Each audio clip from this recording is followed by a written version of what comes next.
चलिए भाई, तो निर्देशांक ज्यामिति का ये वाला सवाल देखते हैं। इस सवाल में क्या कह रहा है भाई? इस सवाल में कह रहा है कि बिंदुओं 2 कामा वाई और 10 कामा 3 के बीच की दूरी 10 मात्रक है, तो वाई का मान ज्ञात कीजिए। ठीक भाई, तो कोई भी दो बिंदु हैं, मान लीजिए कि ये पी है और पी के निर्देशांक हैं 2 कामा वाई, और एक दूसरा बिंदु है, मान लीजिए कि ये क्यू है और क्यू के निर्देशांक हैं 10 कामा 3। ठीक भाई, तो ये दो बिंदु हैं और कह रहा है कि इन दोनों बिंदुओं के बीच की जो दूरी है, जो बीच की दूरी है वो है 10 यूनिट, यानी कि बीच की दूरी है 10 मात्रक।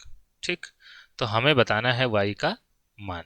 ठीक भाई, तो अब ये दो बिंदु हैं और इनके बीच की दूरी का फार्मूला लगा देंगे भाई। तो यहाँ से क्या निकालेंगे? P Q. तो पी क्यू बराबर भाई हमारे पास में फार्मूला होता है दो बिंदुओं के बीच की दूरी का x1 माइनस x2 का होल स्क्वायर और प्लस y1 माइनस y2 का होल स्क्वायर, ये फार्मूला होता है। ठीक भाई, और पी क्यू का मान कितना दिया है? क्योंकि कह रहा है भाई बीच की दूरी 10 मात्रक है, इसका मतलब पी क्यू का मान उसने पहले ही दिया है 10। तो यहाँ पर क्या रख लेंगे? यहाँ पर रख लेंगे 10। ठीक भाई, और यहाँ पर जो x1 माइनस x2 है, चाहे तो आप भाई ये x1 होता है और ये y1 होता है, ये x2 होता है और ये y2 होता है। ठीक भाई, पहले बिंदु में जो पहला x का निर्देशांक होता है उसे हम x1 कहते हैं, और पहले बिंदु में जो y का निर्देशांक होता है उसे हम y1 कहते हैं। इसी तरीके से दूसरे बिंदु में जो x का निर्देशांक होता है उसे हम x2 कहते हैं, और जो y का निर्देशांक होता है उसे हम y2 कहते हैं। ठीक भाई, तो यहाँ पर चाहे तो आप x1 x2 y1 y2 की वैल्यू रख सकते हैं, नहीं तो मैं हमेशा एक जो है शॉर्ट ट्रिक आपको बताता हूँ कि यहाँ पर आप क्या करिए, दोनों का पहला बिंदु देखिए। ठीक है, दोनों का पहला बिंदु देखिए, यानी कि इसका x1 देखना है, इसका x2 देखना है, और अगर दोनों का चिन्ह एक जैसा है तो दोनों को बस आपको घटा के वर्ग करना है। ठीक भाई, तो यहाँ पर देखिए x1 2 है और x2 10 है, तो 10 में से 2 गया 8 बचा, तो हम क्या करेंगे, यहाँ पर कर देंगे 8 का स्क्वायर।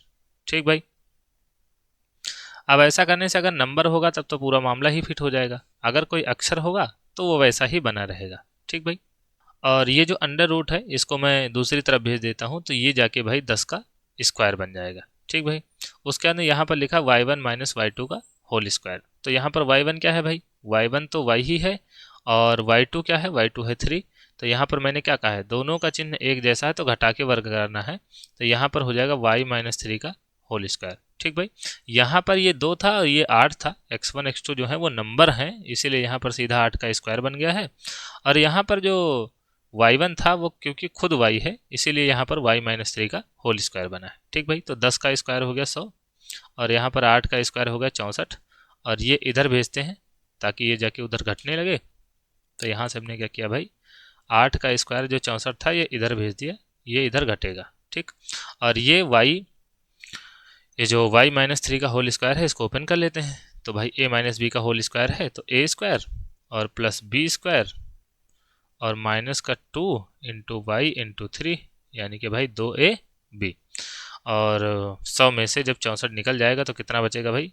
ये बचेगा 36, ये बचेगा 36, और यहाँ पर कितना है? वाई स्क्वायर और प्लस 9 और माइनस का बचेगा 3 दूनी 6 वाई, और ये 9 उधर जाएगा भाई तो उधर घटेगा, तो ये हो जाएगा 36 माइनस 9, और इधर क्या बचेगा? इधर बचेगा वाई स्क्वायर माइनस 6 वाई, और 36 में से 9 जब जाएगा भाई तो कितना बचेगा? बचेगा 27। ठीक, ये 27 बचा, बराबर वाई स्क्वायर माइनस 6 वाई। ठीक, अब यहाँ पर देखिए भाई ये द्विघात समीकरण बन गया। 27 को अगर हम बराबर के उस तरफ ले जाएं तो ये हो जाएगा वाई स्क्वायर माइनस का 6 वाई और माइनस का 27 बराबर 0। ठीक भाई, तो ये एक द्विघात समीकरण बन गया। अब इसको हमें तोड़ना होगा, और तोड़ना कैसे है भाई? तोड़ना ऐसे है कि गुणा करके माइनस का 27 आए और जोड़ करके या घटा करके माइनस का 6 आए। तो यहाँ से कैसे तोड़ लेंगे भाई? ये तोड़ लेंगे वाई स्क्वायर और माइनस का 9y और प्लस का 3y। ठीक भाई, तो 9 त्रिक 27 हो जाएगा, 9 में से 3 जाएगा तो 6 बचेगा, और ये माइनस का 27 बराबर 0। और यहाँ से अगर y निकाल लें बाहर तो क्या बचेगा? y माइनस 9 बचेगा, और यहाँ पर भी y माइनस 9 ही बचाना है, तो बाहर क्या रख दें? बाहर रख दें प्लस का 3।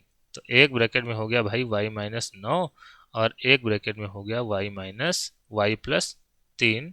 तो यहाँ से जब आप y माइनस 9 को करेंगे 0 तो यहाँ से y का मान क्या आ जाएगा, यहाँ से y का मान आ जाएगा 9।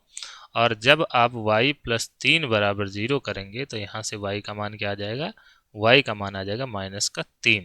तो y के दो मान आए हैं भाई, एक आया है 9 और एक आया है माइनस का 3। तो भाई यहाँ पर उसने पूछा था कि y का मान ज्ञात कीजिए, तो y के दो मान आए हैं। y का मान चाहे आप 9 रखें और चाहे आप माइनस का 3 रखें, एक ही बात है।